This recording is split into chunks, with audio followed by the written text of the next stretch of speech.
Isaiah chapter 41. ஏசாயா எழுதின தீர்க்கதரிசன ஆகமம் 41ஆம் அதிகாரத்துக்கு திருப்பிக் கொள்ளலாம். And I'll read from verses 10 to 15. ஏசாயா தீர்க்கதரிசன ஆகமம் 41ஆம் அதிகாரம். Isaiah 41 verse 10 to 15. 10 இருந்து 15 மட்டுமாக வாசிக்கிறேன் பாருங்கள். Fear not, for I am with you. Be not dismayed, for I am your God. I will strengthen you. Yes, I will help you. I will uphold you with my righteous right hand. நீ பயப்படாதே, நான் உன்னுடனே இருக்கிறேன். திகையாதே, நான் உன் தேவன். நான் உன்னை பலப்படுத்தி உனக்கு சகாயம் பண்ணுவேன். என் நீதியின் வலக்கரத்தினால் உன்னை தாங்குவேன். Behold, all those who were incensed against you shall be ashamed and disgraced. They shall be as nothing, and those who strive with you shall perish. இதோ உன்மேல் எரிச்சலாயிருக்கிற யாவரும் வெட்கி லட்சை அடைவார்கள். உன்னுடைய வழக்காடையர்கள் நாசமாகி ஒன்றுமில்லாமல் போவார்கள். You shall seek them and not find them. Those who contended with you and those who war against you shall be as nothing, as non-existent thing. உன்னோடே போராடினவர்களை தேடியும் காணாதிருப்பாய். உன்னோடு யுத்தம் பண்ணின மனுஷன் ஒன்றுமில்லாமல் இல்பொருளாவார்கள். For I, the Lord, I am your God, will hold your right hand, saying to you, fear not, I will help you. உன் தேவனாயிருக்கிற கர்த்தராகிய நான் உன் வலது கையை பிடித்து பயப்படாதே, நான் உனக்கு துணை நிற்கிறேன் என்று சொல்லுகிறேன். Fear not, you worm Jacob, you men of Israel, I will help you, says the Lord. And your Redeemer, the Holy One of Israel. யாக்கோபு என்னும் பூச்சியே, இஸ்ரவேலின் சிறு கூட்டமே, பயப்படாதே, நான் உனக்கு துணை நிற்கிறேன் என்று கர்த்தரும் இஸ்ரவேலின் பரிசுத்தருமாகிய உன் மீட்பர் உரைக்கிறார். Behold, I will make you into a new threshing sledge with sharp teeth, and you shall thresh the mountains and beat them small, and make the hills like chaff. இதோ போரடிக்கிறதற்கு நான் உன்னை புதிதும் கூர்மையுமான பற்கள் உள்ள யந்திரமாக்குகிறேன். நீ மலைகளை மிதித்து நொறுக்கி குன்றுகளை பதருக்கு ஒப்பாக்கி விடுவாய். Even though I read from verses 10 to 15, I don't think I'll be able to cover everything. நான் 10 இருந்து 15 மட்டுமாக வார்த்தையை வாசித்தேன். ஆனால் முற்றிலுமாக என்னால் சொல்ல முடியுமா, இந்த நேரம் போதாது என்று எண்ணுகிறேன். You know, over the years the scriptures have become so wonderful to me that the more you begin to look at it, the more you get out of it. வருடங்களாக நான் வார்த்தையை பார்க்க வார்த்தைகள் இன்னும் அதிகமாக எனக்கு வெளிப்பாட்டு அருளிக் கொண்டே இருக்கின்றன. So let us look at verse 10 first. ஆகவே முதலாவதாக 10வது வசனத்தை பார்ப்போம். Where God says, fear not. சொல்லுகிறார் கர்த்தர் 10ஆம் வசனத்திலே, நீ பயப்படாதே. These words, fear not, were actually addressed to the people of Israel. இந்த நீ பயப்படாதே என்ற வார்த்தை இஸ்ரவேல் ஜனத்தாருக்கு கர்த்தராகிய தேவன் பேசுகிறதா இருக்கிறது. God's chosen nation, special people, special treasure. தேவனாலே தெரிந்து கொள்ளப்பட்ட விசேஷித்தமான ஜனங்கள், அவர்களுக்கென்று தேவன் பேசுகிற வார்த்தை இவை. They were constantly filled with fear and anxiety. தொடர்ச்சியாக இஸ்ரவேல் ஜனத்தார் தேசத்தார் பயத்திலேயும் கவலையிலேயும் பதற்றத்திலேயும் வாழ்ந்து கொண்டிருந்தார்கள். Living with such fear that every day they were looking around in all directions, thinking that some trouble or some danger or harm will come to them. எந்த மாதிரி பயம் அவர்களுக்கு இருந்தது என்றால், இஸ்ரவேல் ஜனத்தார் சுத்திலும் அங்கேயும் இங்கேயும் பார்த்து கொண்டே வாழ்ந்தார்கள். இங்கிருந்து எதிராளி வந்துருவானா, அங்கிருந்து வந்துருவானா என்று அந்த அளவுக்கு பயத்திலே வாழ்ந்தார்கள். So you can imagine how much afraid they were. அப்படி இருக்கும் பொழுது நீங்கள் எண்ணி பார்க்க முடிகிறது அல்லவா, அவர்கள் எந்த அளவுக்கு பயந்து இருப்பார்கள் என்று. Looking in all directions, you know, from where trouble or harm or danger might come. எங்கிருந்து ஆபத்து வரும், எங்கிருந்து அபாயம் வருமோ என்று அங்கேயும் இங்கேயும் சுற்றி பார்த்து கொண்டிருந்தார்கள், பயத்துடன் நடுங்கிக் கொண்டு. And the reason that they were living like that is also mentioned there in Isaiah 41 verse 2 and verse 5. அதிலேயே 41 Isaiah 41 verse 2 and verse 5. The reason for their fear, why they panicked. 41ஆம் அதிகாரம் 2ஆம் வசனத்திலேயும் 5ஆம் வசனத்திலேயும் நம்ம காணலாம் அவர்களுடைய பயத்துக்கு என்ன காரணம் என்றும் கூட. Both these verses gives us a clue why Israel was living in fear. ஏன் இஸ்ரவேல் ஜனம் தேசம் பயந்து கொண்டு வாழ்கின்றன என்பதற்கு காரணம் அங்கே காணலாம் நாம். Because God had aroused one from the east who was coming to power. அதாவது தேவன் சொல்லுகிறார், நான் கிழக்கிலிருந்து ஒருவனை எழுப்ப போகிறேன். No, and he was coming to power. அவன் ஒரு வல்லமை உள்ளவனாக போகிறான். And because of that, all the other nations trembled in fear of what God was doing through that one. அந்த ஒரு மனிதனை நான் கிழக்கிலிருந்து வர செய்ய போகிறேன், வல்லவனாக வருவான், அவன் வந்து அனைவரையும் நொறுக்குவான் என்று தேவன் சொல்லியிருந்தார். And all the other nations were trembling because of that. அது மட்டும் இல்லாமல் அவனை கண்டு மற்ற தேசத்தார் நடுங்குவார்கள் என்றும் சொல்லியிருந்தார். Seeing what God was doing through that one. அந்த ஒரு மனுஷனை எழுப்பி வல்லவனா ஆக்கிறதுனாலே இப்படி ஆகும் என்று சொல்லினதினாலே தானே. And like the other nations, Israel also began to fear and tremble of what God was doing through that one. அப்படியாக தேவன் ஒருவனை எழுப்ப போகிறார், மற்ற தேசத்தார் நடுங்க போகிறார்கள் என்று தேவன் சொன்னதினாலே இஸ்ரவேல் ஜனத்தார் தாங்களும் நடுங்கிக் கொண்டிருந்தார்கள். But Israel was not supposed to fear like the other nations. ஆனால் இஸ்ரவேல் ஜனத்தார் மற்ற தேசத்தைப் போல நடுங்க வேண்டிய அவசியம் இல்லையே.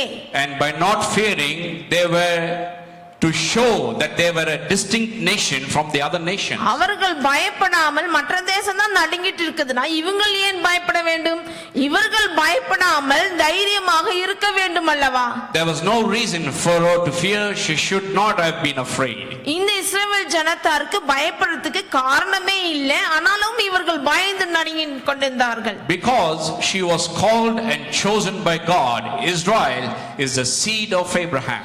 ஏனென்றால் இஸ்ரவேல் ஜனத்தார் அவள் தேவனால் அழைக்கப்பட்டவள், அவள் தேவனால் தெரிந்து கொள்ளப்பட்டவளாய் இருந்ததினாலே. You remember God's promise to Abraham? ஞாபகம் இருக்கிறதுங்களா? ஆபிரகாமுக்கு தேவன் வருகிறார். He said, I will bless you exceedingly and I will bless your descendants after you. தேவனே ஆபிரகாம் இடத்துல வந்து சொன்னார், நான் உன்னை ஆசீர்வதித்து உன் சந்ததியையும் ஆசீர்வதிப்பேன் என்று சொல்லி இருக்கிறாரே. So there was no reason for Israel to get afraid of what was happening around them. ஆகவே மற்ற நாட்டார் நடுங்குறாங்களோ என்ன செய்றாங்களோ அதை கண்டு இஸ்ரவேல் ஜனத்தார் பயப்பட வேண்டிய அவசியம் இல்லை. How can God's people be afraid of anything? ஏன் எப்படி தேவ மக்கள்கள் எதை கண்டும் நடுங்க முடியும்? As a seed of Abraham, the chosen nation, God's chosen nation, they were not to be afraid, but they were to live by faith in God. இந்த சந்ததியார் ஆபிரகாமுடைய சந்ததியார், இவங்க தேவனாலே தெரிந்து கொள்ளப்பட்ட சந்ததியார். இந்த காரியங்களை கொண்டு அவர்கள் பயப்படவும் கூடாது, நடுங்கவும் கூடாதா இருக்க வேண்டும். Abraham is called the father of faith. Abraham விசுவாசத்தின் தகப்பன் என்று அழைக்கப்பட்டார் அல்லவா? So they also, instead of doubting and fearing, should have trusted and had faith in God and not feared about ஆகவே anything. இஸ்ரவேல் ஜனத்தாரும் விசுவாசம் உள்ளவர்களாக ஆபிரகாமை போல தேவனை நம்பி விசுவாசித்து பயமில்லாமல் இருந்திருக்கலாம். So it is in that situation that God comes to them and speaks to the nation of Israel and says, fear not. இந்த மாதிரியான சூழ்நிலை போய் கொண்டிருக்கிற வேளையிலே தேவனாகிய கர்த்தர் இஸ்ரவேல் ஜனத்தாரை பார்த்து சொல்கிறார், நீ பயப்படாதே. You remember Abraham also initially was afraid that he will go childless. ஆதியிலே பார்த்தோம்னால் ஆபிரகாமும் ஆரம்ப கட்டத்திலே பிள்ளை இல்லாம போய்விடுமோ என்று பயந்தாரும் கூட. He was able to trust God in other things, but when it came to having a child, he found it difficult for some time. மற்ற காரியங்களில் விசுவாசிக்கிறதுக்கு தேவனிடத்திலே முன்னுக்கு வந்த ஆபிரகாம் பிள்ளைக்கென்று விசுவாசிக்க முடியாமல் போய்விட்டது, கொஞ்சம் தடுமாறினார். Then God helped him. தேவன் அவருக்கு வந்து உதவி செய்தார் அந்த தடுமாற்றத்திலே. And later he was ready to believe God and he did have a child by faith. பிற்பாடு விசுவாசித்தார், தேவன் எனக்கும் ஒரு பிள்ளை கொடுப்பார் என்று விசுவாசிக்க ஆரம்பித்தார். Hebrews talk about it, how by faith Sarah received strength to give birth. ஏனென்றால் எபிரேயர் புத்தகத்திலே எழுதப்பட்டிருக்கிறது, சாராள் வயது சென்றவளாய் இருந்தும் விசுவாசத்தினாலே பலனடைந்து பிள்ளையை பெற்றார் என்று. So how can Israel, the seed of Abraham, fear? They should live by faith and walk by faith. அப்படிப்பட்ட மனுஷனுடைய சந்ததியாராகி இஸ்ரவேல் ஜனத்தார் விசுவாசத்திலே தைரியமா இருக்க வேண்டுமே, இவர்கள் பயந்து கொண்டிருக்கிறதை தேவன் கண்டார். Because what was happening around them, they were afraid. அவர்கள் சுற்றி நடக்கக்கூடிய காரியங்களை கண்டு இவர்களும் பயந்தார்கள். And God comes and speaks to them and says, fear not. அங்கேதானே தேவனாகிய கர்த்தர் இஸ்ரவேல் ஜனத்தாரிடத்தில் வந்து சொல்கிறார், நீ பயப்படாதே. And in Genesis 26:24, ஆதியாகமம் 26ஆம் அதிகாரம் 24ஆம் வசனத்திலும் காணலாம். we see that God speaks to Jacob in a time of doubt and difficulty, telling him not to be afraid. அந்த நேரத்திலும் சமயத்திலும் தேவனாகிய கர்த்தர் வருகிறார் ஆபிரகாம் சந்ததியாக யாக்கோபினிடத்தில் அவன் பயந்து திகைத்து கொண்டிருந்த நேரத்திலே நீ பயப்படாதே என்று சொன்னார். Don't be afraid. God is with you. God will bless you and multiply you. சொன்னார், நீ பயப்படாதே, நான் உன்னுடனே இருந்து உன்னை பெருக செய்கிறேன் என்று யாக்கோபிடம் says, I will multiply your descendants for Abraham's sake. என்ன சொல்லுகிறார்? உன்னுடைய சந்ததியை ஆபிரகாமின் நிமித்தம் நான் உன்னை ஆசீர்வதித்து பெருக பண்ணுவேன் என்றும் சொல்லினார். For Abraham's sake I will multiply your descendants. I will keep whatever I promised to him. என்ன சொல்லுகிறார்?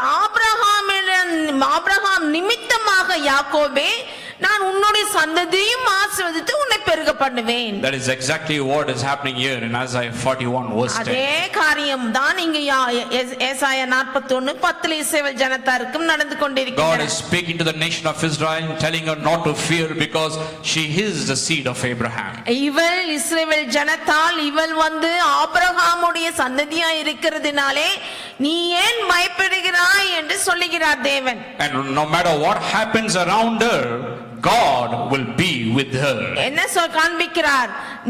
அவள் என்ன மாதிரியான சூழ்நிலையிலும் சூழப்பட்ட தேசத்திலே மற்றவர்கள் பயந்து கொண்டிருந்த அந்த சூழ்நிலையிலும் நான் உன்னுடனே இருக்கிறேன் என்று தெளிவாக சொல்லுகிறார். What words of comfort and encouragement. அந்த மாதிரியான பதற்றமுள்ள ஆபத்தான நேரத்திலே எவ்வளவு அனுகூலமான வார்த்தை அவர்களுக்கு வருகிறது. They were afraid because they were looking around what was happening to other nations. மற்ற தேசத்தாருக்கு நடக்கிறதை கண்டதினாலே இவர்கள் பயந்திருந்தார் நேரத்திலே தானே. So God comes and speaks to them and says, fear not.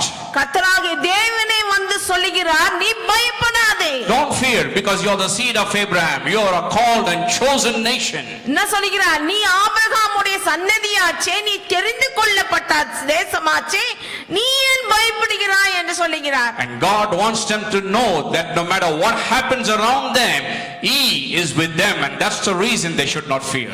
ஏன் பயப்படக்கூடாது? ஏனென்றால் இவ்வளவு மோசங்கள் நடந்து கொண்டிருந்த பொழுதும் தான் அவர்களுடன் இருக்கிறதுனாலே தேவன் சொல்கிறார், நான் உங்களுடன் இருக்கிறதுனாலே நீ பயப்படாதே. He wants them to know that if He is with them, no harm, no danger, no enemy can come near them. அவர்களுக்கு தெரிய வேண்டும் என்று விரும்புகிறார், நான் உங்களுடனே இருந்தேனா உங்களுக்கு எந்த ஒரு ஆபத்தும் வராது, எந்த ஒரு யுத்தம் வராது, நான் இருக்கிறேனே என்று சொல்லுகிறார். Hello, are you listening? நீங்க கவனிக்கிறீர்களா? God is with you, my friend. தேவன் உங்களோடு இருப்பார் என்றால் நண்பர்களே, then you are in the safest hands. நான் சொல்லுகிறேன், நீங்கள் பத்திரமானவருடைய கரத்தில் இருக்கிறீங்க என்று அர்த்தம். I always tell people, if God can't keep you safe, then nobody else in this whole universe can keep you நான் safe. அவ்வப்போது சொல்லுவது உண்டு, தேவன் உங்களை பாதுகாக்கலனா இந்த உலகத்துல யாருமே உங்களை பாதுகாக்க முடியாது. So I tell people to give their life to God, place it in His hand. ஆகவே தான் சொல்லுகிறேன், ஜனங்களிலே உங்கள் வாழ்க்கையை கொண்டு வந்து அவர் கையில கொடுத்துருங்க. When you take your life and place it in His hands, it is in the safest place, my friend. நண்பர்களே, உங்க வாழ்க்கையை கொண்டு வந்து அவர் கையில ஒப்படைச்சிட்டீங்கன்னா போதும், நீங்க பத்திரமான ஆளோட கையில இருக்கிறீங்கன்னு அர்த்தம். That is what God is reminding Israel of.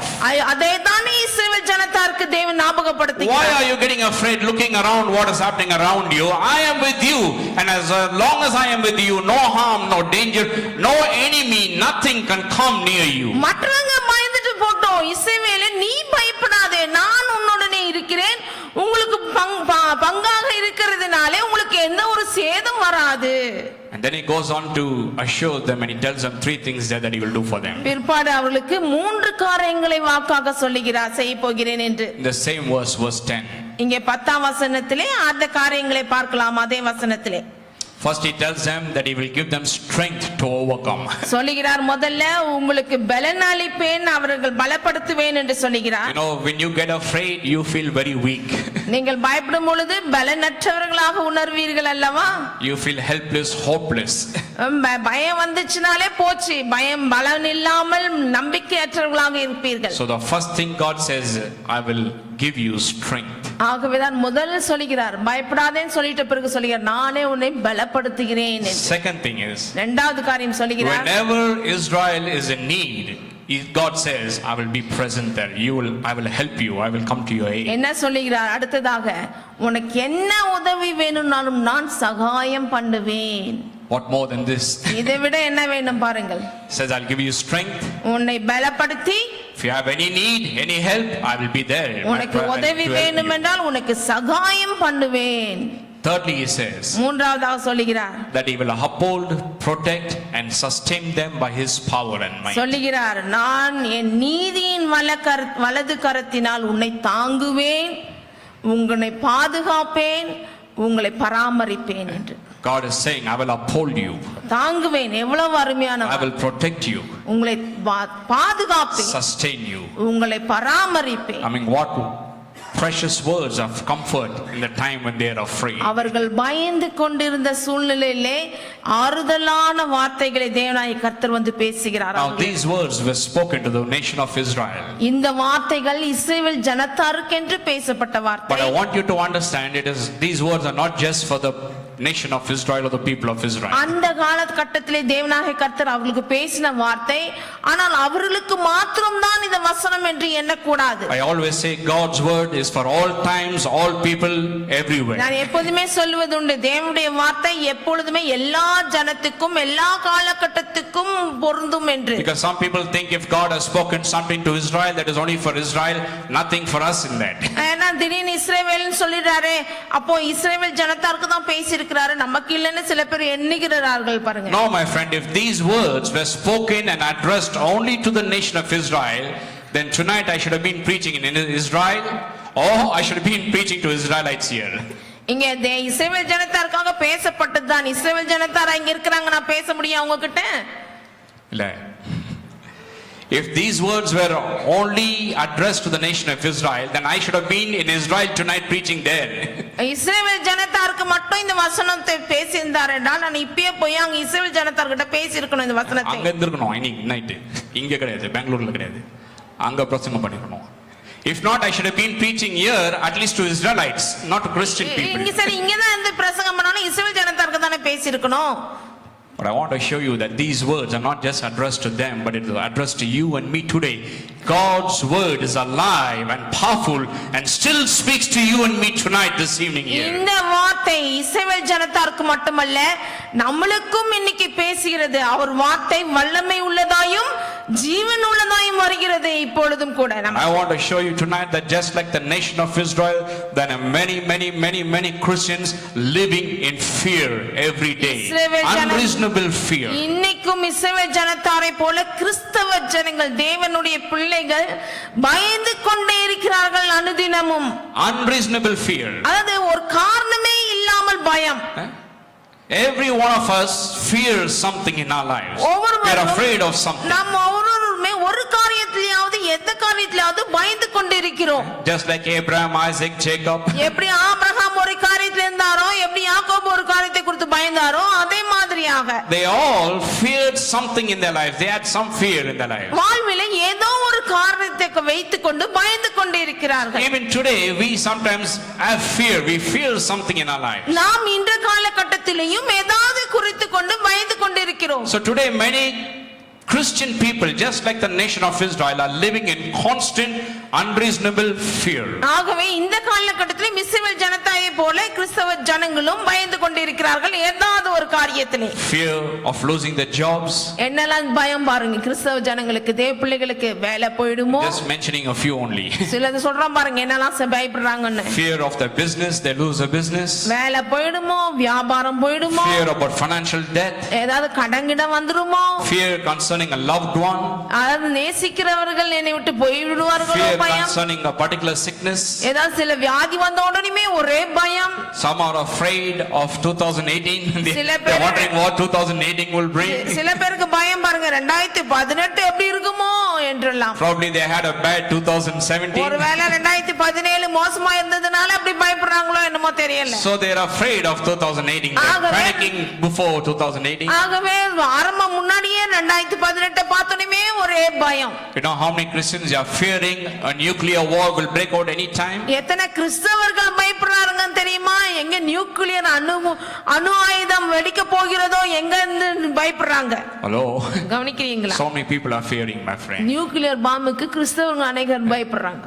Constantly living in anxiety and fear. அது மட்டுமில்லாமல் அனுதினமும் பதட்டம், பயம், திகிலோடு வாழ்கிறார்கள். Some are afraid of, they are wondering how their daily needs are going to be met. அது மட்டுமில்லாமல் சில பேர் அனுதினம் தேவை எப்படி நான் சந்திப்பேனோ என்ற ஒரு பயம். About the future they are afraid. சில பேர் எதிர்காலத்தை குறித்த பயம். What will happen to me? What will happen to my children? எனக்கு என்ன ஆகும் எதிர்காலம், என் பிள்ளைகளுக்கு என்ன ஆகும்? I mean, every one of us have some fear or another in our lives. வாழ்விலே நாம் ஒவ்வொருவரும் ஏதாவது ஒரு காலகட்டத்திலே காரியத்தை வைத்து பயந்து கொண்டிருக்கிறோம்.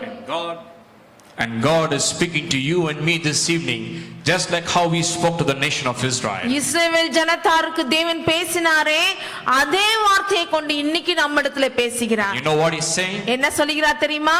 Fear not. பயப்படாதே. Hello. கவனிக்கிறீர்களா? Whatever is tormenting you, worrying you or troubling you, God is speaking to you tonight and telling, fear not. உங்களுக்கு என்ன தொந்தரவு பண்ணி கொண்டிருக்கிறதோ, எது உங்களுக்கு பதட்டத்துல வைத்துக் கொண்டிருக்கிறதோ, எது உங்களை பயப்படுத்தி கொண்டிருக்கிறதோ அதை பார்த்து சொல்கிறார், உங்களை கண்டு தேவன் பயப்படாதே. He is saying, I am with you. சொல்கிறார், நான் உன்னுடனே இருக்கிறேன். Amen. I am with you, he is saying. நான் உன்னுடனே இருக்கிறேன். Paul says, if God is for me, who can be against me, or what can be against Pavul me? சொன்னார், தேவன் என் பட்சத்தில் இருந்தால் யார் எனக்கு எதிராய் வருவான் என்று. It's ridiculous to have Christ and get afraid, my friend. கிறிஸ்துவை வைத்துக் கொண்டு பயந்து கொண்டிருப்பது பைத்தியக்காரத்தனம். Well, speak to you and me also today.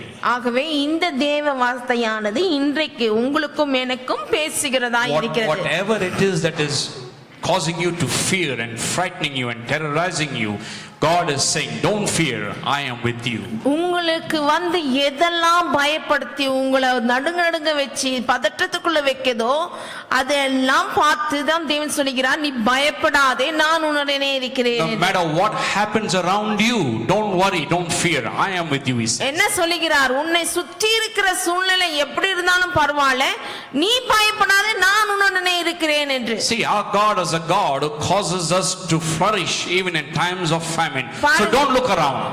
நம்முடைய தேவன் எப்படிப்பட்ட தேவன் தெரியுங்களா? பஞ்சத்திலேயும் செழிக்க பண்ணுகிற தேவன். ஆகவே சுத்தி ஏன் நாம பார்ப்பானே. Hello.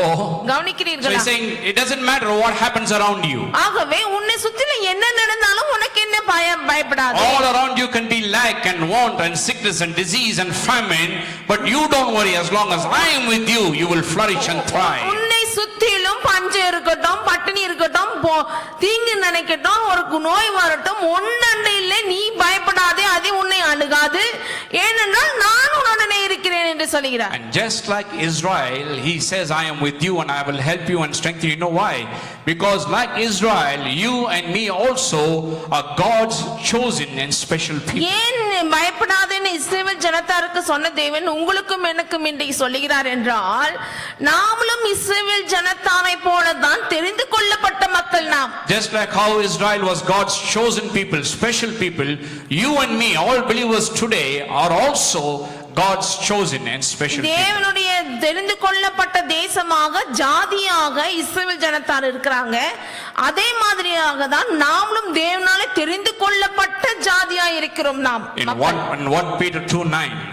1 பேதுரு 2:9 இப்படியாக சொல்லுகிறதே. See, it says like this, we are a chosen generation, a royal priesthood, a holy nation. That means a special treasure. என்ன சொல்லப்பட்டிருக்கிறது தெரியுங்களா? நீங்கள் தெரிந்து கொள்ளப்பட்ட சந்ததியா, ராஜரீக ஆசாரியராயும், அவராலே பரிசுத்தமாக்கப்பட்ட ஜாதியாயும், அவருடைய சொந்த ஜனமாயும் இருக்கிறோம் என்று வேதம் சொல்கிறது. A special treasure. அதாவது விசேஷித்தமான பொக்கிஷங்கள் நாம். Who is Peter talking about here? இங்க பேதுரு யாரை குறித்து இங்க பேசுகிறார்? Talking about believers who are born again. ரட்சிக்கப்பட்ட மறுபடியும் பிறந்த விசுவாசிகளுக்கு எழுதுகிறார் பேதுரு. God has chosen you. என்ன சொல்கிறார்? உங்களை தேவன் தெரிந்தெடுத்தார். You and me are special to God, just like how Abraham is special to God. எப்படி ஆபிரகாம் தேவனுக்கு விசேஷித்தமானவராய் இருந்தாரோ அதே மாதிரி நீங்களும் விசேஷித்தமானவர்கள் தானே. And God has called you and me to be distinct from other people. அது மட்டும் இல்லாமல் மற்ற ஜனங்களை விட்டு தனியாக விசேஷித்தவர்களாக பிரித்து வைத்திருக்கிறார் நம்மை. Because in verse 10 he says, you were once not a people but now are a people. என்ன சொல்கிறார்? முன்னே நீங்கள் தேவனுடைய ஜனங்களா இல்ல, இப்பொழுதோ தேவனுடைய ஜனமா இருக்கிறீர்கள் என்று சொல்லுகிறார் பேதுரு. Why God called Israel to be distinct from other nations? ஏன் தேவன் இஸ்ரவேலரை அழைத்தார் என்றால், மற்ற ஜனத்தாரை காட்டிலும் தனியா இருக்கணும், விசேஷித்தமானவர்கள் இருக்கிறதுனாலே தான் பிரித்து வைத்தார் அவர்களை. Same reason God has called and chosen you and me today out of this world, my friend. அதே மாதிரி தானே உங்களையும் என்னையும் தேவன் இந்த உலகத்திலிருந்து தனியாக தேர்ந்தெடுத்தார், அழைத்தார், பிரித்து வைத்திருக்கிறார் நம்மளையும். Just like the nation of Israel, God has called us to be distinct from the people around us. ஆகவே தான் இஸ்ரவேல் ஜனத்தார் எப்படி உன்னதமான தனிப்பட்ட ஜனங்களா இருக்கிறார்களோ அதே மாதிரி தான் நீங்களும் நானும் விசேஷித்தமானவர்களாக தனிப்பட்டவர்களாக காணப்பட வேண்டும் என்று வைத்திருக்கிறார். We are called to be the salt of the earth and the light of the world, my friend. நண்பர்களே, இந்த உலகத்துக்கு உப்பாகவும் ஒளியாகவும் நாம் இருக்கிறோம். Hello. கவனிக்கிறீர்களா? We are called here to shine as lights in this dark world. இந்த இருளடைந்த உலகத்திலே வெளிச்சம் வீசுகிறவர்களாக இருக்க வேண்டும் தானே நம்மை அழைத்திருக்கிறார் தேவன். We are distinct. That's why God has called us. ஜனங்கள், தனிப்பட்டவர்கள், விசேஷித்தமான ஜனங்கள். So that is why these words mean much to us also. ஆகவே தான் இந்த வார்த்தை நமக்கும் பொருந்தினதாய் இருக்கிறது. So like the nation of Israel, he promises us strength to overcome. ஆகவே மேற்கொள்ளத்தக்கதான பலனை உங்களுக்கு அளிக்கிறேன் என்று நமக்கும் சொல்லுகிறார். I always say God is all wise, all knowing. சொல்லுவேன் அவ்வப்பொழுது நான் என்ன சொல்லுவேன் என்றால் தேவன் எப்பொழுதுமே ஞானம் பொருந்தினவர். He always thinks ahead of you and me. உங்களையும் என்னையும் குறித்த மட்டில் நாம எப்படி யோசிக்கிறோமோ அதை குறித்து முன்னாலே யோசித்து வச்சவர் அவர். Only towards the end of 2017 and the beginning of 2018 we think about 2018. பாருங்கள், இந்த வருட முடிவிலே இந்த 2018 ஆரம்பத்திலே தானே இந்த வருஷத்தை பத்தி நாம் யோசிக்கிறோம். But even before 2017 ends, God has already planned 2018 for you and me, my friend. ஆனால் போன வருஷமே முடியறதுக்கு முன்பாகவே 2018 குறித்து நல்லா அறிந்து ஆயத்தப்படுத்தி வைத்திருக்கிறார் நமக்காக. Plans of peace and prosperity. என்ன ஆயத்தம், என்ன மாதிரி திட்டம், நன்மைக்கு ஏதுவான சமாதானத்துக்கு ஏதுவான திட்டம் வைத்திருக்கிறார் So even தேவன். before we enter, He's already planned that He will give you strength to overcome no matter what you face in this year 2018. ஆகவே தான் 2018 என்ன மாதிரியான சூழ்நிலையை நீங்கள் சந்திச்சாலும் அதை மேற்கொள்ளத்தக்கதான பலனையும் அருளுகிறார் இப்பொழுதே. I'm going to show you how much strength He gives you so that you can overcome every single challenge or problem that comes to you. உங்களுக்கு இந்த வருஷத்துல வருகிற ஒவ்வொரு சவால்களையும் ஒவ்வொரு பிரச்சனையும் மேற்கொள்ளத்தக்கதான எந்த மாதிரியான பலனை இப்பொழுதே கொடுத்திருக்கிறார் என்பதை நான் சொல்ல போகிறேன். Okay, secondly, He promises to come to our help. அடுத்தது உங்களுக்கு உதவி செய்ய வருகிறேன் என்றும் சொல்லியிருக்கிறாரே. Hello. கவனிக்கிறீர்களா? சகாயம் பண்ணுவேன். Whenever you need help, He is always present there to help you. உதவி எப்பெல்லாம் உங்களுக்கு உதவி வேணுமோ அங்க இருக்கிறார் அவர் சகாயம் பண்ண. But the thing is, we never take His help. That's the problem. Take it. We look to everyone else except to Him for help. ஆனால் அவர் உதவிக்குன்னு இருக்கிறாரு, அவரை விட்டுட்டு மற்றது எல்லா இடத்துலயும் உதவியை தேடுவோம். We always look to people who even don't want to help us. We look to them. உதவியே செய்யாத ஆளுங்களை பார்த்துட்டு இப்போ உதவி செய்வாங்களான்னு. But He is saying, I will be there when you need my help. I will help you. I will aid you. I will be present with you. But we never go to Him. நான் உனக்கு சகாயம் பண்ணுவேன், நான் உனக்கு உதவி செய்வேன், உதவி வேணுமா வா, நான் என்னை நோக்கி பாருன்றாரு. Then He also promises to uphold and protect and sustain us through the year. அது மட்டும் இல்லாமல் இந்த வருடம் முழுவதையும் தமது நீதியின் வலது கரத்தினால் தாங்குவேன், பராமரிப்பேன் என்று சொல்லி So இருக்கிறார். that is what He says there in verse 10. It's not just for Israel, but for you and me also. இவ்வளவு காரியங்களையும் தேவன் இஸ்ரவேல் ஜனத்தாருக்கு மட்டுமல்ல நமக்கும் சொல்லி இருக்கிறார். Because we also are the seed of Abraham. ஏனென்றால் நாமளும் விசுவாசத்திலே ஆபிரகாமுடைய வித்தாக இருக்கிறோம், சந்ததியாருமாய். Paul talks about it in the book of Galatians. கலாத்தியர் புத்தகத்திலே நாம் சந்ததியாய் இருக்கிறோம் ஆபிரகாமுக்கு என்று பவுல் எழுதுகிறார். So I have not yet even finished one verse here. 10 Okay, but let us go to verse 11 and look at verse 11. 11ஆம் வசனத்தை காணலாம். So much here that I need to say. Behold, all those who were incensed against you shall be ashamed and disgraced. They shall be as nothing, and those who strive with you shall perish. 11ஆம் வசனம், இதோ உன்மேல் எரிச்சலா இருக்கிற யாவரும் வெட்கி லட்சை அடைவார்கள், உன்னோட வழக்காடுகிறவர்கள் நாசமாகி ஒன்றுமில்லாமல் போவார்கள். In other words, God is saying here that Israel's enemies will be completely confounded. அப்படின்னா இஸ்ரவேல் ஜனத்தாருடைய எதிராளிகள் ஒன்றுமில்லாமல் இல்லாமல் இருப்பார்கள், இல்லாமே போயிடுவாங்கன்னு சொல்றார். Your enemies refers to the kingdom of evil. அதாவது இங்கே விரோதிகள் என்று சொல்லும் பொழுது யாரை குறிக்கிறதுனா இந்த பொல்லாத ராஜரீகத்தை குறிக்கிறது. It refers to those who are against Israel, those who are enraged against Israel. இஸ்ரவேல் ஜனத்தாருக்கு விரோதமாக ராஜரீகங்கள் எழும்புகின்றனவே அவைகளை குறித்து சொல்லுகிறார். So it's talking about all the works that are against the nation of Israel. அதாவது இஸ்ரவேல் ஜனத்தாருக்கு விரோதமாய் செய்கிற அனைத்து கிரியைகளும் God says, I will confound it and I will put them to shame. என்ன சொல்லுகிறார்? அவர்களை நான் வெட்கப்படுத்தி லட்சையடைய செய்வேன் அவர்களை என்று. That means your enemies that comes against you, God says, I will confound them and I will put them to shame. என்ன சொல்லுகிறார்? உனக்கு விரோதமா எழும்பி வராங்களா, நான் போய் அவங்களை வெட்கப்படுத்துவேன், நான் அவங்களை லட்சையடைய பண்ணுவேன் என்று சொல்லுகிறார். All the works of the enemy, எல்லாம் ராஜரீகத்தினுடைய கிரியைகள் அனைத்துமே ஒண்ணுமில்லாமல் ஆக்குவேன். that means whatever the devil may try against you, God says, I will confound it and I will put him to shame. என்ன சொல்லுகிறார்? உங்களுக்கும் எனக்கும் இந்த காலகட்டத்திலே உங்களுக்கு விரோதியா இருக்கிற பிசாசை நான் வெட்கப்படுத்துவேன், லட்சையடைய செய்வேன் என்று சொல்லுகிறார். It says there, it will be like nothing, it will perish. என்ன சொல்லுகிறார்? உன்னோடு வழக்காடுகிறவர்கள் நாசமாகி ஒன்றுமில்லாமல் போவார்கள். That is what God promises to do to your enemies, my friend. அதைதான் தேவன் செய்வார் என்று உங்களுக்கும் உங்களுடைய விரோதிக்கு என்று உங்களுக்கு வாக்கு கொடுக்கிறார். So you don't have to fear your enemies also. ஆகவே உங்களுடைய விரோதியை கண்டு நீங்க பயப்பட வேண்டாம். I always say that our enemies is our footstool. எப்பவுமே சொல்லுவேன், நம்மளுக்கு ஒரு விரோதி வராங்களா, அவங்க தான் நம்மளுக்கு கால் வச்சு ஏறதுக்கான படியாயிடுவாங்க. The more enemies you have, the more you'll go higher in life.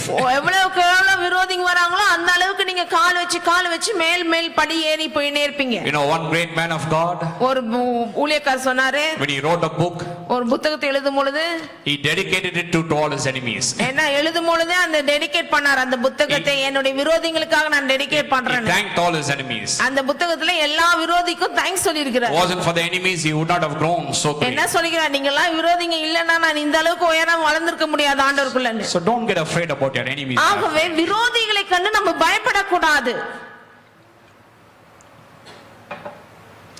The more the number, the more you go up. எந்த அளவுக்கு விரோதிகள் வருகிறார்களோ அவர்களை நீங்க மிதிச்சு அவங்க படிப்படியாக நீங்க அவங்களை ஏறி மேலே போவீங்க. So that is what he's saying there in verse 11. அதுதான் 11ஆம் வசனத்திலே சொல்கிறார். He will confound your enemies, he will make them as nothing. அவரே உள்ள நுழைஞ்சி அவர்களை வெட்க பண்ண செய்வார், அவர்களை லட்சியடைய செய்வார் அவரே. And verse 12, I like verse 12. 12ஆம் வசனம் அருமையான வசனம் பார்க்கலாம். It says that you shall seek them and not find them. Those who contended with you and those who are against you shall be as nothing. உன்னோடே போராடினவர்களை தேடியும் காணாதிருப்பாய், உன்னோடே யுத்தம் பண்ணின மனுஷர் ஒன்றுமில்லாமல் பொருளாவார்கள். Oh, I just love this. எவ்வளவு அருமையான வார்த்தைகள் பாருங்க. Remember, Israel was getting afraid. இஸ்ரவேல் ஜனத்தார் பயந்து கொண்டிருக்கிறார்கள். Today many Christians are living in fear. இன்னைக்கும் கிறிஸ்தவர்கள் பயந்து கொண்டிருக்கிறார்கள். Something is causing them to fear and terrorizing them. ஏதோ ஒரு காரியம் அவங்களை பயப்படுத்தி பயந்திலே வெச்சிட்டு இருக்கிறது. But God is speaking and saying, don't fear. அங்கே தேவனாகிய கர்த்தர் வந்து சொல்கிறார், நீ பயப்படாதேன்னு. I am with you. உங்களோடு இருக்கிறேன் என்று. I will protect you. உங்களை பாதுகாக்கிறேன். I will strengthen you. உங்களை பலப்படுத்துகிறேன். I will help you to overcome. உங்களை மேற்கொள்ளத்துக்கும் உதவி செய்கிறேன். Then he says, I will confound your enemy and your problems that come against you. உங்களுக்கு விரோதமாய் வருகிறவர்களை நான் கையாளுகிறேன் என்றும் சொல்கிறார். And now in verse 12 he says here, 12ஆம் வசனத்துல சொல்றாரு, the very thing that was terrorizing you and causing you to fear and making you to panic. எந்த காரியம் உங்களை பயப்படுத்தி கொண்டிருக்கிறதோ, hello, listen carefully. இப்ப கவனிங்க, எந்த காரியம் உங்களை பயப்படுத்தி கொண்டிருக்கிறதோ, whatever was causing you to fear in 2017 and causing you to panic in that year, இந்த 2017ல எதெல்லாம் உங்களை பயப்படுத்தி திகைத்து கொண்டிருக்க நடுங்க வெச்சிட்டு கொண்டிருந்ததோ, in 2018 year, இங்க 2018லே you will search for that problem. போராடின அந்த பிரச்சனையை தேடுவீங்க, எங்கடா காணோமே. You will look at your enemies that were coming against you. உங்களுக்கு எதிராக வருகிற விரோதியை தேடுவீங்க, எங்கடா. You know what? They will not be there. They'll be as nothing, it says நீங்க there. தேடி பாத்தீங்கன்னா இருக்க மாட்டாங்க, எல்லாம் இருப்பாங்க. Hello. கவனிக்கிறீர்களா? I love this, my friend. அது ரொம்ப அருமையான வசனம் அது. What a wonderful God we have. எவ்வளவு அருமையான தேவன், வாக்கு கொடுத்த தேவன் இருக்கிறார் நமக்கு. தேடி போவீங்க. எங்க அந்த பிரச்சனை எனக்கு ரொம்ப தொலை கொடுத்துச்சே காணோம். That will be gone. It will be as அது nothing. போயிருக்கும், ஒன்றுமில்லாமல் ஆயிருக்கும். Even if you search for it, it will not be there. It will be as nothing. Non-existent thing. நீங்க தேடியும் காணாதிருப்பீர்கள். இல்பொருளாகும்னா அங்க இல்லாமே இருக்கும், இருக்கவே இருக்காது பூமியிலே அந்த பிரச்சனை. Don't worry about 2018, my friend. ஆகவே 2018 குறித்து நீங்க பயப்படக்கூடாது, கவலைப்படக்கூடாது. Whatever caused you to fear in 2017, don't worry. ஆகவே 2017ல என்னெல்லாம் உங்களை பயப்படுத்திச்சோ அதை குறித்து கவலையை விடுங்க. God is saying you will seek for it, you will search for it, but you will not find it. It will not be there. It will be gone.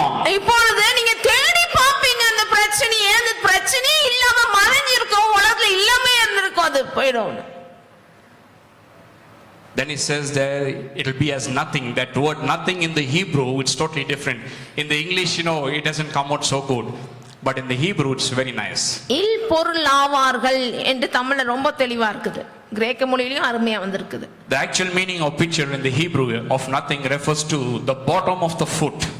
அதாவது இல் பொருள் ஆவார்கள் என்றால் கால், கிரேக்க மொழியில, in the Hebrew, not Hebrew. Greek. Bottom of your foot. Nothing means the bottom of your foot, the sole of your foot. இல் பொருள் ஆவார்கள் என்பது எபிரேயர் மொழியிலே மூல பாஷையில் எழுதப்பட்டது. உங்கள் பாதத்துக்கு கீழே இருப்பாங்கன்னு எழுதப்பட்டிருக்கிறது. That means when God says nothing, your enemies will be like nothing. That means he's saying your enemies will be at the sole of your foot there. அதாவது உங்க பாதத்துக்கு கீழே இருப்பாங்களாம், பாருங்க. That means your sole of the foot will crush the enemy like an ant. அப்படினா உங்க கால் என்ன பண்ணிருக்குதுன்னா அவங்களை எறும்பை போல நசுக்கி இருக்குது உங்க கால்.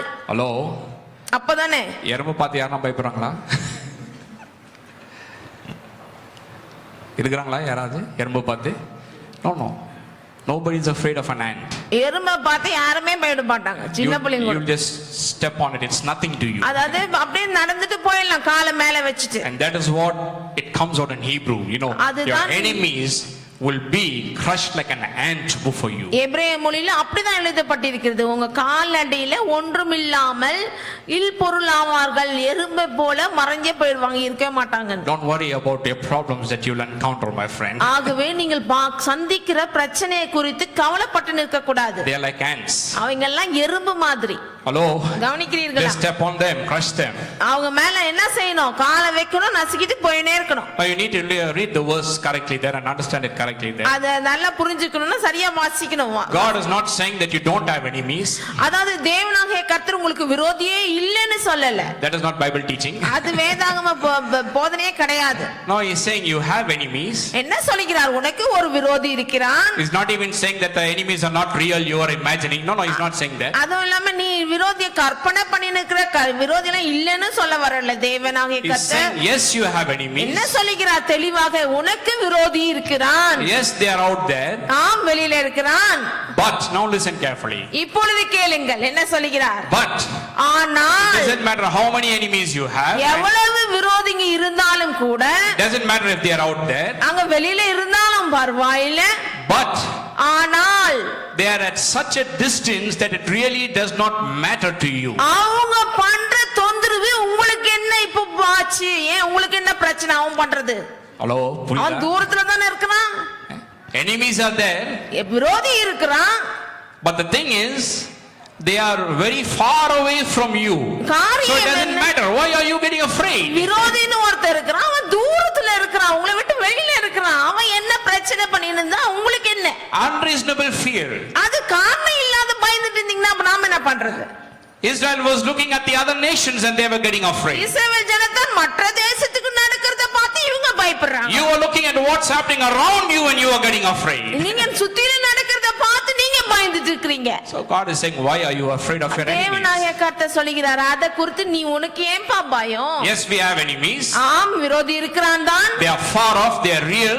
அவங்க மெய்யா இருக்கிறாங்க, தூரத்துல இருக்கிறார்கள். But what does it matter? They are so far away from you. ஆனால் அவர்கள் உங்களை விட்டு விலகி இருக்கிறதுனால உங்களுக்கு என்ன பிரச்சனை?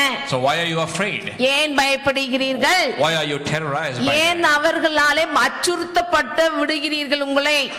Calvin Coolidge, 30th president of the USA, United States of America. 30வது பிரசிடென்ட் அந்த USA பிரசிடென்ட் கால்வின் கூலேஜ்ன்றவர் இருந்தார். the 30th president of the United States of 30வது America. பிரசிடென்ட்டா இருந்தார் அமெரிக்காக்கு. He was asked how could he remain so calm when every hour a new crisis was arising. அவர்ட்ட கேள்வி கேட்டாங்க, ஐயா president ஆரே இவ்ளோ பிரச்சனை உங்க முன்னாடி இருக்குதே, இவ்ளோ மத்தியில எப்படி நீங்க சமாதானமா சாந்தமாவே வாழ்ந்துட்டு போறீங்கன்னு கேட்டாங்க. Every hour a new crisis is arising. How can you stay so calm and remain so calm? ஒவ்வொரு மணி நேரத்துக்கு ஒவ்வொரு முன்னாடி ஒரு பிரச்சனை வருது உங்களுக்கு முன்னாடி, எப்படி நீங்க மட்டும் சமாளிச்சுட்டு அமைதியா போயிட்டு இருக்கீங்கன்னு கேட்டாங்க. This question was put forth to him when he was president. அவர் பிரசிடென்ட்டா இருக்கும் பொழுது இந்த கேள்வியை கேட்டாங்க. And you know what he said? அவர் என்ன சொன்னார் தெரியுங்களா? He replied, when you see 10 troubles rolling on and coming towards you, அவர் சொன்னாரு 10 பிரச்சனை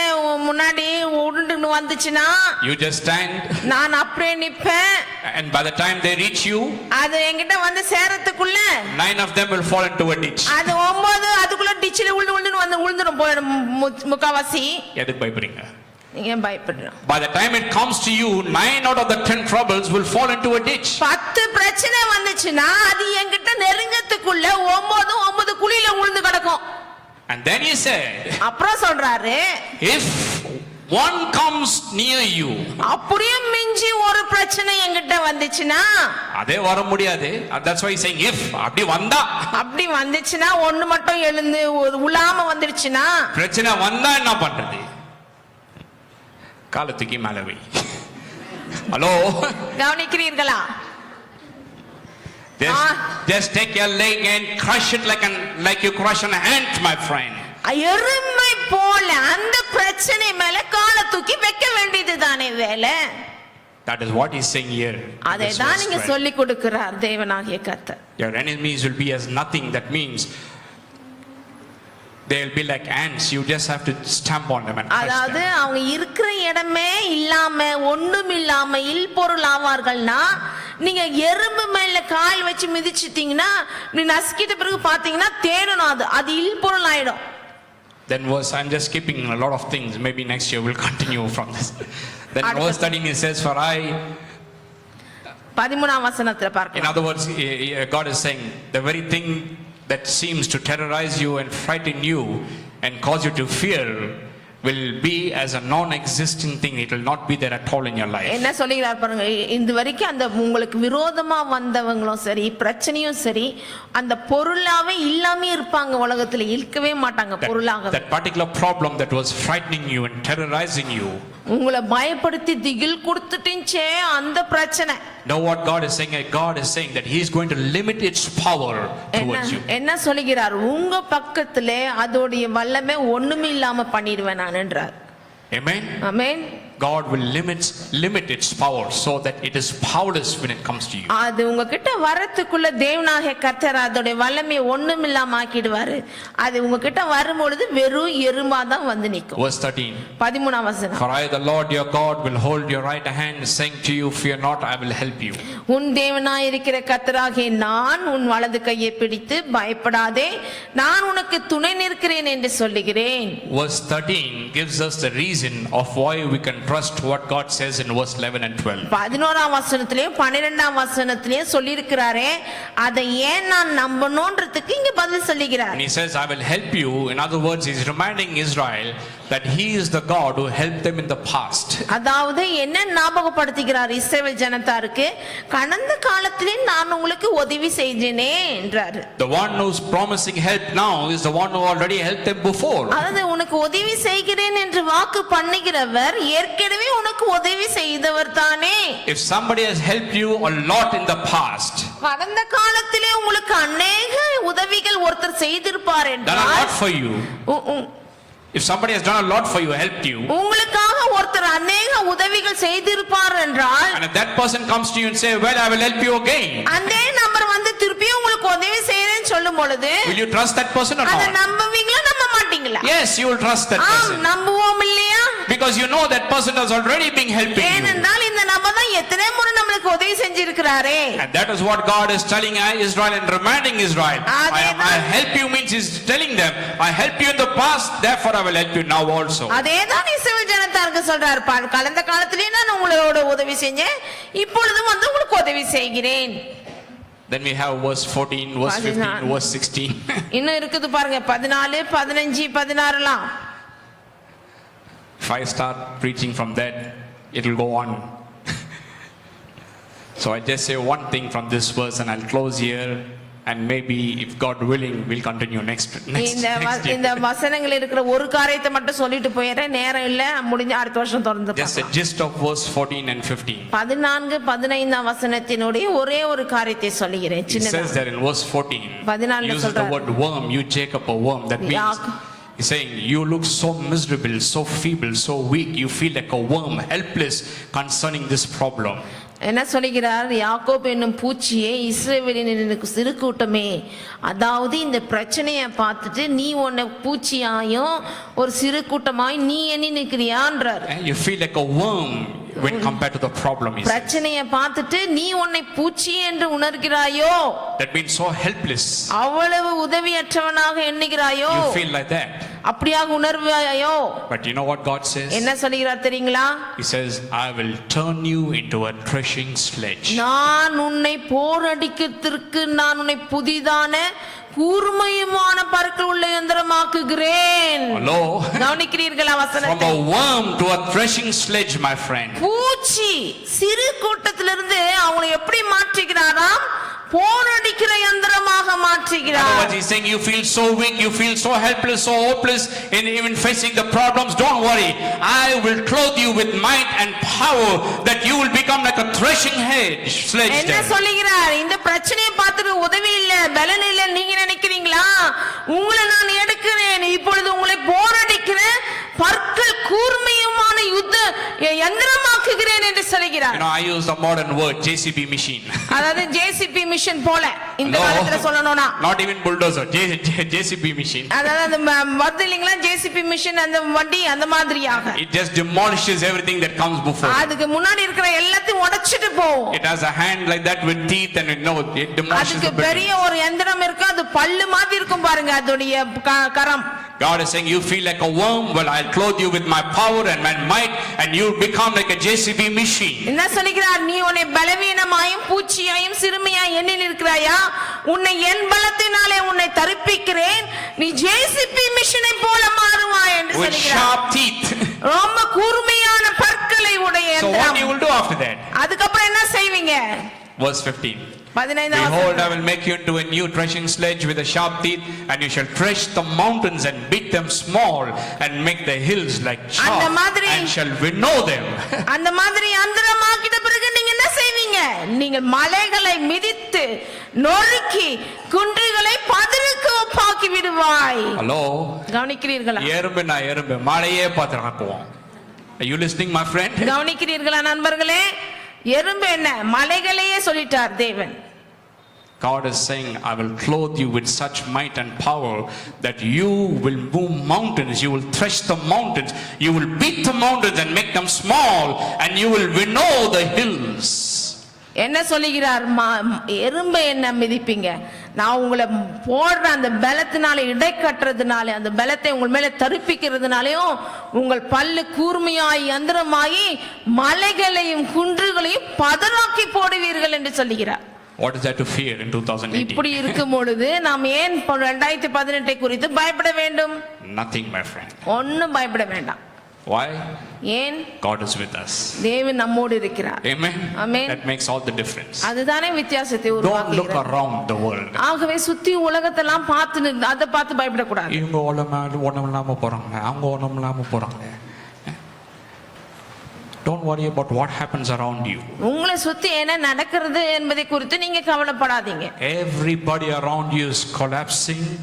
உங்களை சுத்தி இருக்கிறவங்க எல்லாரும் மடிந்து விழுந்தாலும் don't worry, கவலைப்படக்கூடாது. God is with you. ஏனென்றால் தேவன் உங்களோடு இருக்கிறார். As long as he is with you, he will help you, will strengthen you, will sustain you, protect you. அவர் சொல்லி இருக்கிறார், அவர் உங்களை பலப்படுத்துவேன், உனக்கு சகாயம் பண்ணுவேன், உன்னை தாங்குவேன். He will bless you and prosper you, my friend. உங்களை ஆசீர்வதிப்பார், செழிப்பாக்குவார். So I say look forward to a bright and a prosperous 2018. ஆகவே 2018 செழிப்பான வருடம் கண்ணோக்கி கொண்டிருங்கள். For us it's not whether it will be bad or good, for us it will be better.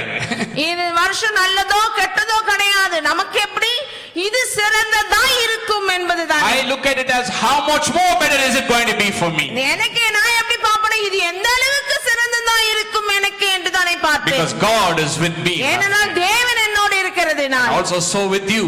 அதே மாதிரி தான் உங்கள் விஷயத்திலேயும் Be கூட God conscious. தேவனை எண்ணம் கொண்டவர்களாய் இருங்கள் எப்பொழுதுமே. Remember, you have power and might to beat the mountains and make them small. So don't fear problems. எப்பொழுதுமே ஞாபகம் வைத்துக் கொள்ளுங்கள், தேவனை கொண்டவர்களாக ஞாபகம் வைத்துக் கொள்ளுங்கள், மலைகளையும் பதறாக்குகிறவர்களாக இருக்கிறீர்கள் என்று. Don't let problems control you and cause you to fear. பிரச்சனை வந்து உங்களை கட்டுப்படுத்த விடாதீங்க, உங்களை பயப்படுத்த விடாதீங்க. பிரச்சனை உன்னை பார்த்து பயப்படணும், அங்க போக கூடாது, போனா அடி வாங்குவோம் தெரியணும். Hello, that's the type of people you need to be. அந்த மாதிரியான ஜனங்களா இருக்க பழகிக்கணும். Well, I'll stay with this.